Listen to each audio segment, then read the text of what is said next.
Guys, welcome to Rajiv blog official. সবাই কেমন আছো? আশা করি ভালো আছে। My first blog.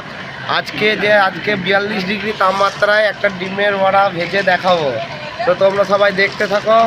চলো আমি বাটি তাতাতে যাচ্ছি, দেখবে বাটি তাতাতে দেব।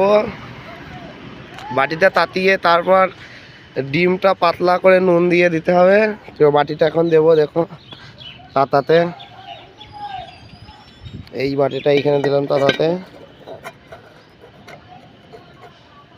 এখানে তাতাতে দিলাম, দেখবে। তো বাটিটা তাতাতে দিলাম আর এই ডিম নুন সব এখানে রাখলাম। একটু পরে বাটিটা তেতে যাবে, তারপর তেলটা দিয়ে তারপর ডিম দিয়ে ভাজতে হবে। তো এখন ওয়েট, এবার আমি তেল দেবো বাটিতে, দিয়ে ডিমটা দেবো। তোমরা সবাই দেখতে থাকো। এই যে আগে তেলটা দিয়ে দেবো এবার।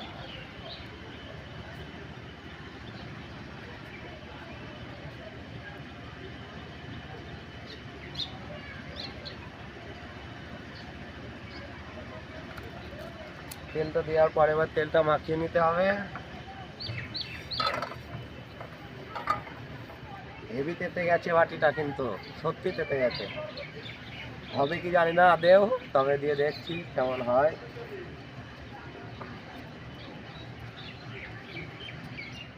এবার ডিমটা দেবো, তরল হয়ে গেছে ডিমটা, কিন্তু পায়ে হেভি তাপ লাগছে গাইস।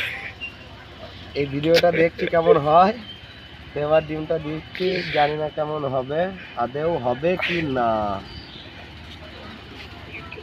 তো চেষ্টা করবো যাতে হয়।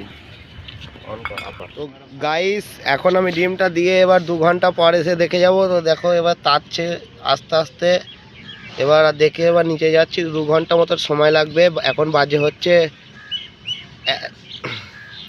12টা 58, মানে 2 মিনিট কম একটা। আমি 3টের সময় এসে দেখব এর অবস্থাটা। হলেও দেখতে পাবে, না হলেও দেখতে পাবে। সবটাই আজকে রাজীবের ফার্স্ট ব্লগে তোমরা সবাই সবটা দেখতে পাবে কি হবে না হবে। আমাদের ডিমের বড়া সাকসেসফুল। এখন আমরা নিচে এসে সেই ডিমটা দেখাবো কেমন ভাজা হয়েছে।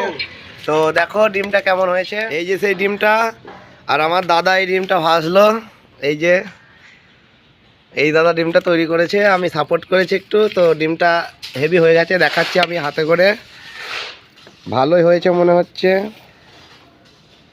এইটুকুনি হয়েছে, এর বেশি হয়নি। এবার ওদের যেমন হলে এরকম হবে।